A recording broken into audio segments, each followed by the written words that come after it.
So when I looked at the numbers, like across the board for all classes, 2 questions stood out to me. I don't know if you noticed this as well, but I looked at questions 5 and 6, and they had like a really high percentage mastery. We don't have the numbers in front of us, but it was like 70% and like in the 60s% for number 6. So question 5 was, can you read it for us, Alicia? What is the main problem in the secret treasure? And then what was number 6? Why did Paco keep his treasure secret? So what are your thoughts on why or how this was the highest scoring questions? What did you do to make that happen? I know that we've really been pushing the somebody wanted but so then chart when we were going through summaries, and that's, you have to be able to identify the problem, you have to identify character motivation, and I feel like those 2 questions hit those 2 types of skill sets. Mm-hmm. And since we looped it in so much and we reviewed it so many times, I feel as if that was something that they were able to get more feedback on throughout the unit before they even took the assessment. Yeah, I mean, we definitely taught problem a lot, so that would make sense. Number 4, I think, was relatively high too. Yeah.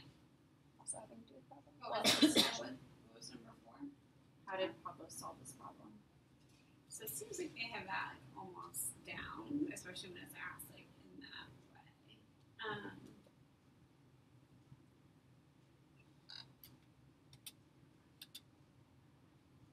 Is there anything, besides, obviously, like, you covered it, you did a lot, is there anything specific that you did when covering it that you could now sort of leverage for other content that you think made it go really well?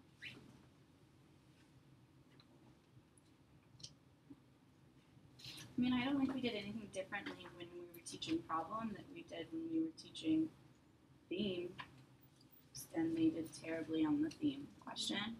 I think it's just a little bit more challenging within the context of this passage.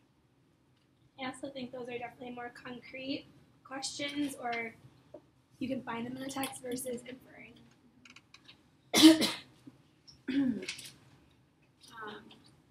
Speaking of theme,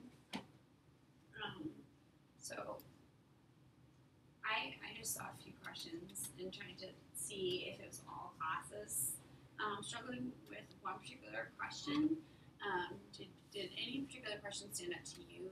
Amanda, you mentioned the theme one. Which question stood out to you as being The ones So both low. my classes did poorly on were number 8, 2, and 3.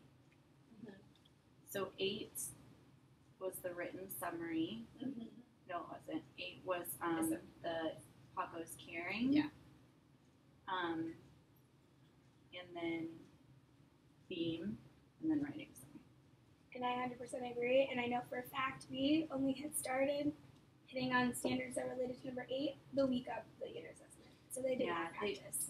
And they got confused. It was like multiple things. One, it was either they didn't write in a paragraph, Mhm. and so they didn't give enough evidence for it to be an adequate answer, or they misconstrued what caring meant, and so it was just all wrong. That's what I saw too. That they were not tagging the right kind of evidence. Majority of them were tagging the right evidence, but it was in paragraph format. But it was or it wasn't? It wasn't. So they would say, Paco was caring because he gave his chickens to Leo, or he goes above and beyond for his family. No one said that, but that's exactly what they were getting at, where he was trying to help his family. A lot of them said he was helping his family, he took care of his family. Yeah, that's better than my kids did. What did you notice with And yours? I wish, are they in your office? I could show you. I don't remember specific language. I just remember thinking they're confused about what it means to be caring.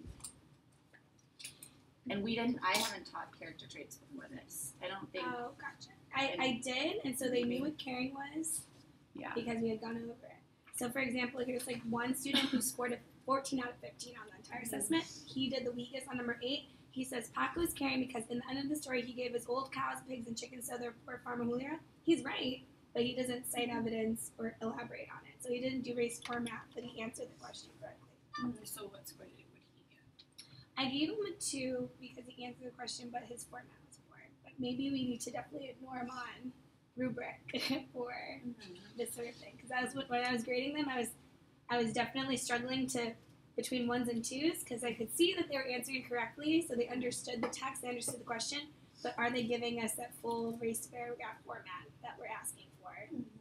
So in terms of next steps and how we can go at that type of a question in our future lessons, what kind of rubric do you think we should have for students? Or like what components do you think students need to have to be successful in a question like that we can like front ahead of time? And I think it's smart too, just add to that you're teasing apart, right, like the format of their writing and needing a rubric for that, and then also the content around character traits, tying back to number 1 too, which they also struggled with.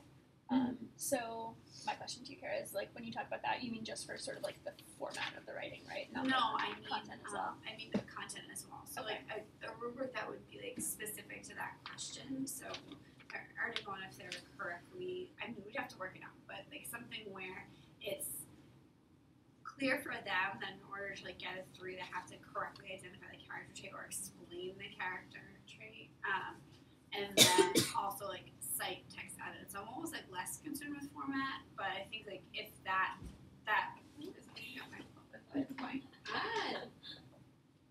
Oh, it's Brendan. Oh, it's Amy. We have our assembly today for the first time. So I think Kara, you on call upstairs. Yes, I'm upstairs.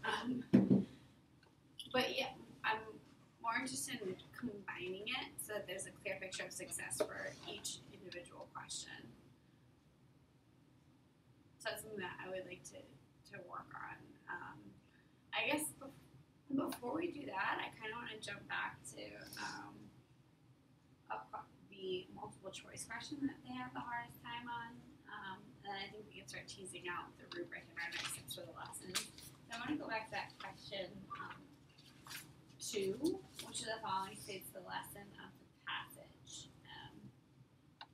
What do you think tripped students up with this one?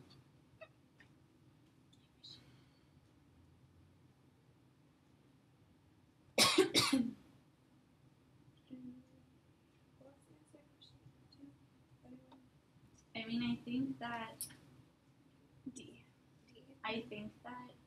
they need more practice with theme. I think it's really, really hard, and we haven't taught it much in the context of this type of story. They haven't read fables. I mean, maybe last year I know they did, but they haven't this year, so they need more practice. And I think that just the reading level was challenging for a lot of them.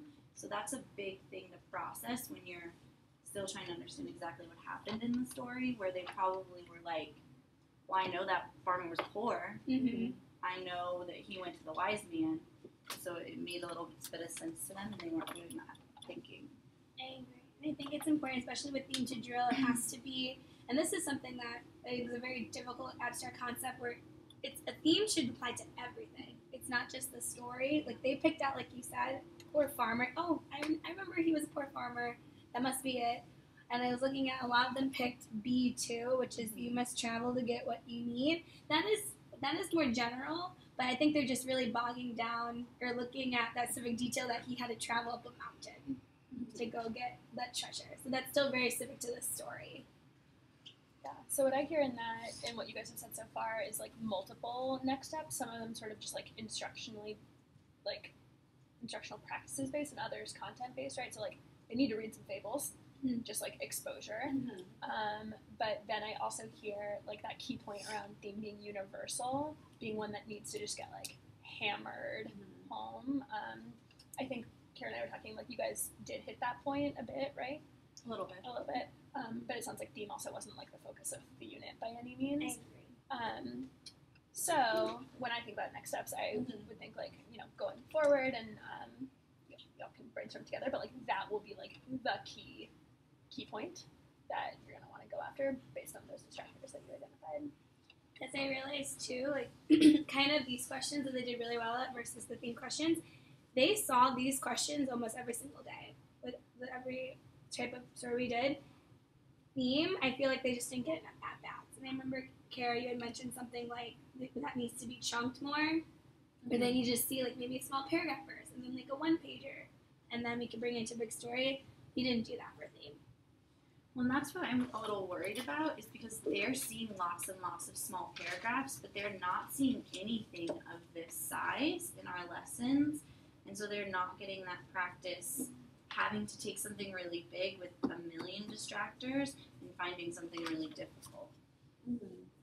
That's a really Which on great flag. yeah, which for unit assessments might be relatively okay, but when they take more challenging tests, it's going to be all longer. It's a really good flag. And I think with theme, like in order for it to, I think it's, as much as I like to break it down with just like paragraphs, I think that really quickly in their practice that they need to be seeing something longer, because then I think that's when we can get those really juicy distractors out there for them that students can easily want to pull to like certain parts of the story instead of staying focused on the whole thing. I agree with that. One mistake that I remember making in the past is like all the theme questions in my lessons were open-ended, and so like I would guide them to find this universal theme, but there were never those distractors there that were from the text that could potentially trip them up. And so I think exposure to those two, like it's almost one of those things where multiple choice can be harder than open response. You know what I mean? Because those text-based distractors can really trip you up. I have stamped most of these action steps, I think, but if we would love to pull up our agenda on my computer, I'd love to make sure that on what I started to have already from what you were saying, if What we're agenda? missing anything, What agenda are you referencing? I'm about to share it. Oh. So here we can spend the rest of this meeting like starting to look at our lesson plans for next week and maybe seeing even if it's maybe one day next week how we can start to fit some of this in, or and you'll see when I share it with you, it says we can plan ahead to maybe the following week based on how the unit works in terms of standards to when we can start really going at theme again and also having them see part A, part B questions and working with the rubrics for the teacher response questions. Oh my god, stay with me. So while I'm waiting for this to load, if you wouldn't mind pulling up our lesson plans for next week, and maybe we can peek at where we think we could start to fit some of this in, or if we want to look further ahead on the unit plan to the following week. But I'd love to play around with where in our lesson block can we address the action steps we're mentioning.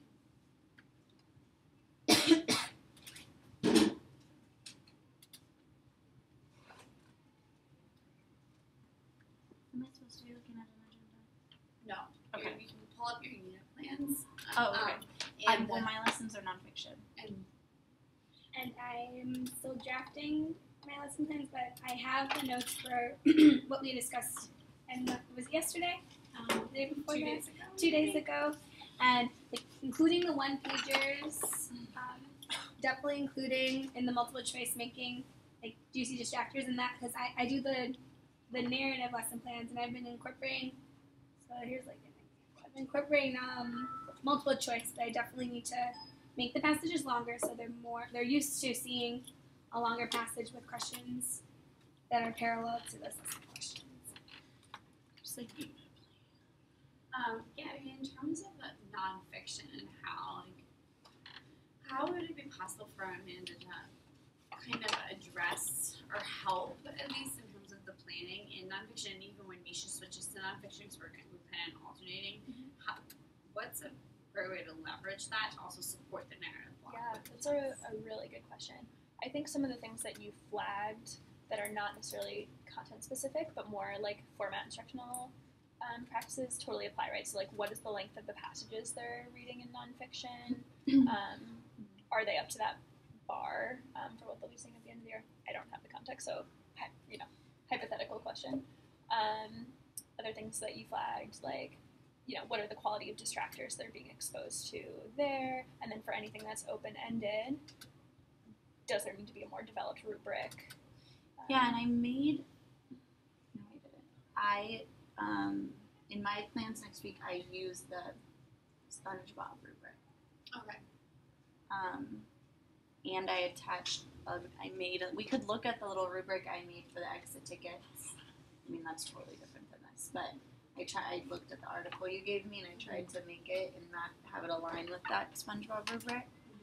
I think moving forward, if we add that to, I think that was something that I should have absolutely done, is underneath the open response questions, having that rubric right there, because I think that definitely they couldn't fact check themselves, and I think that's something that we're having them do in class, and so for us to not have a rubric there, I think On it the just didn't help. assessment?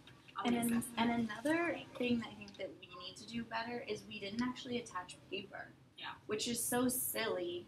It didn't make sense, but it tripped them up because it's like I give them this thing and then I give them paper and they're confused. And then you want to know what happened on the Bulldogs, because I made a mistake and didn't make the copies. When you gave me the copies for the second one, it was in the wrong order. And so they went from Same. It went 1 through 7, and then it went 11. And so I think it's just confusing for a little brain. I think if there was so little things. I think one thing though that comes to mind with like embedding the rubric is potentially having a plan for later scaffolding the rubrics out. Because like on SBAC, they're not going to have a rubric and it's not going to SpongeBob, all those things. And so what does it look like to make them really clear on what the vision or the expectations are, And just get what is them the practicing, paragraph? and then start to be like, from now on, it's not going to be there. Does that mean we don't write in race? No, we still do. That's what I What do you think, when, hypothetically, in a perfect world, would you see mid-year starting to do that? Or would it be depending on what the quality of their writing is? My recommendation would be to spend just a few weeks with it always there for everything they're writing. After those few weeks, over the course of a lesson, I would start to take it out, right? So we have this open response that, in the we do or whatever, and there's a rubric there. And then preface for them, okay, in the you do, there's going to be another open response. Guess what? The rubric's not going to be there. I want you to try it out. I want you to remember what's in the rubric from earlier in the lesson, right? And then do that a bunch of times over the course of many days. So the rubric, they're still looking at it at the beginning of the lesson, but it's not there all the time. And then after maybe a couple months of that, we take it out completely. And maybe introduce it after they write, right? To cross-check how they did with it. Interesting.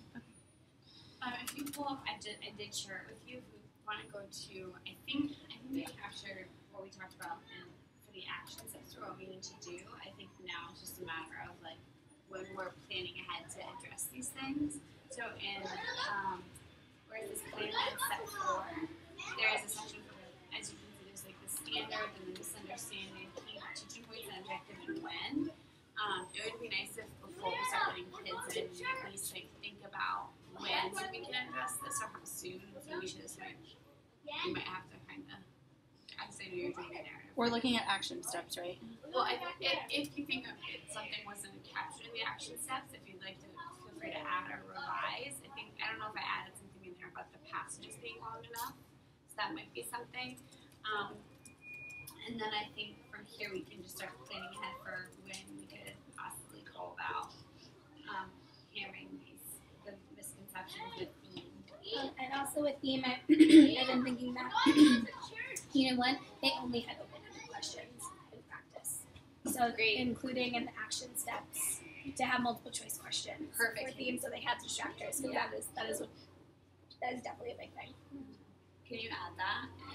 I also think having a think aloud for going through would this be, is this seating with you, or actually going through different options on how you would pick?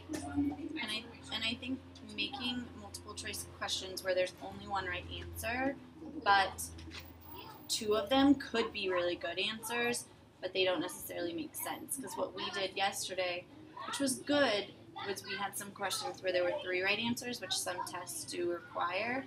But I think they need more practice knowing there's 3 best answers, but one of them are 3 good answers, but one of them is the best. Oh, you're talking about which is Those questions that when they have to pick 3, those questions, yeah, they see one of those in Unit 2. So I was just making a parallel. I see what you're saying. no, and that's on. They have to do that on. That's great that you're exposing that. And they're getting so good at it. Yeah. I'm really proud. That's great. Yeah. There's nothing worse than looking at the data when it's like the answers are A, B, and C, and they like got just A and B or something. It's like infuriating. I've never actually seen a question like that before. So it's, oh, okay. Because I'm so used to saying like, remember, just kidding. This question is going to be about 3. Yeah. So we gotta think. And then you've got your part A, part B's, where it's like No, this is each of tricky. these has one right answer, but you gotta make sure you got that first part right. These are tricky. The great thing about theme too is like you can find it for literally any text, you know. So like, I mean, fictional text. So I feel like it's easy to embed. Like it can almost become part of your sort of like I don't know if you work off a template, but it's just like every day there's a theme question, and you don't have to like squeeze. It's not hard to squeeze in. You know what I mean? Like Exactly. there's some skills that are a bit trickier to get in there. But What was I gonna ask you? Yeah, because they're, this was an exit ticket from this weekend. They had to pick three choices as to why was that paragraph included. Cool.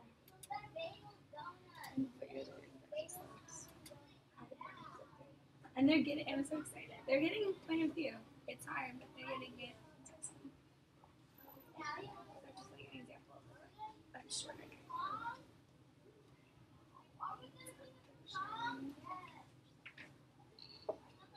of a shorter. But I also think because they see race paragraph format every single day. Like there's anchor chart, and I say it a lot, and I even write on their paper, you're missing C or missing E.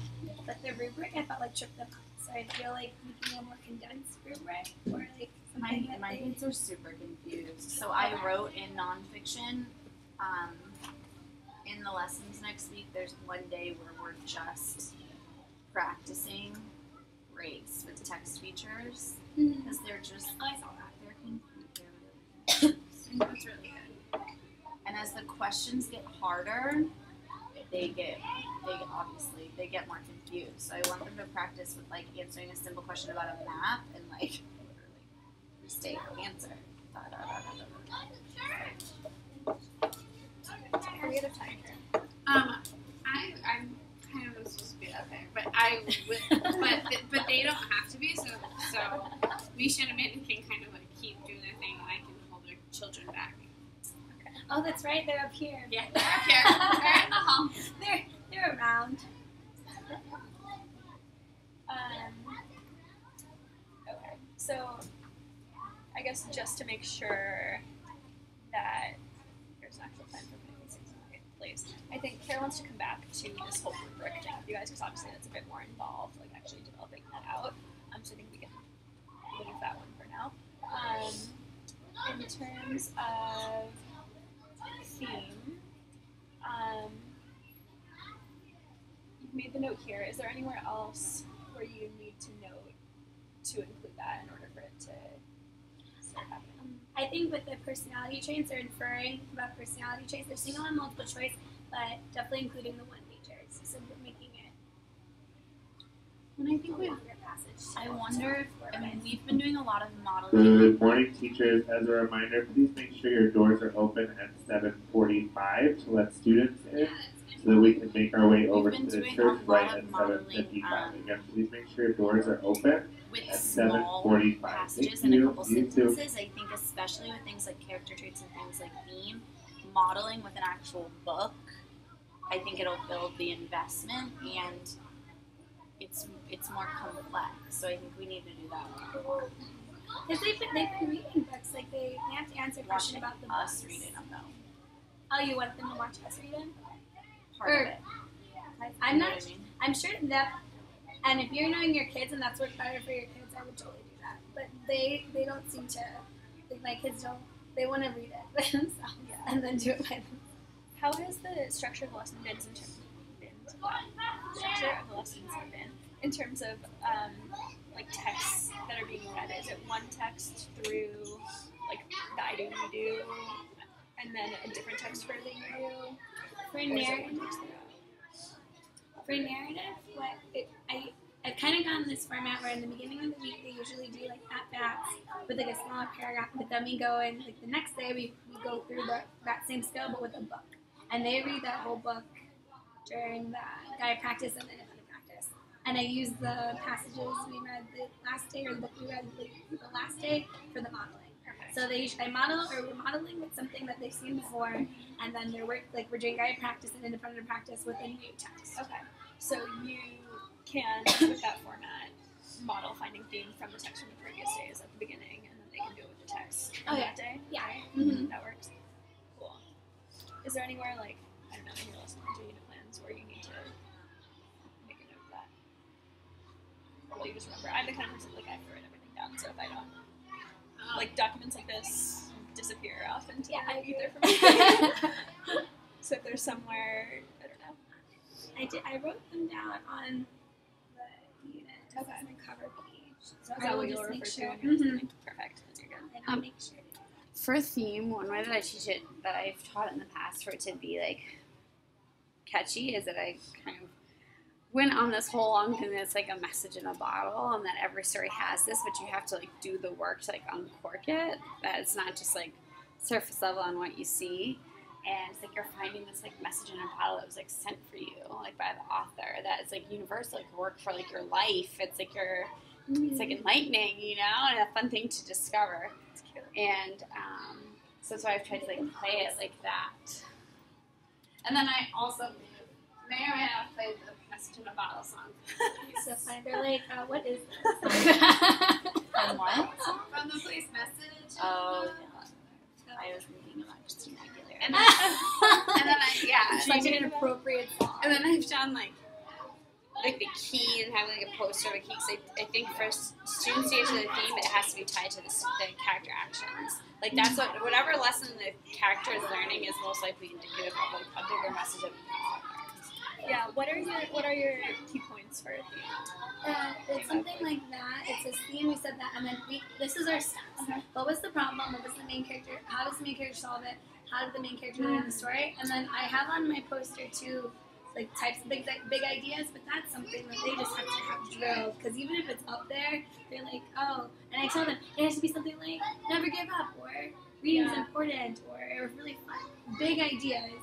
And they can verbalize it, so that's why I really think they just need to have more practice on multiple choice, because I'm hearing them say, like, oh, well, the main character did this, or the main character learned this in the story, so the theme must be what the character learned. But on the multiple choice, they probably just very tripped up, because they've never seen it in class. That seems like such a strong set of steps. I wonder if having a number 4 that's like, what do we learn?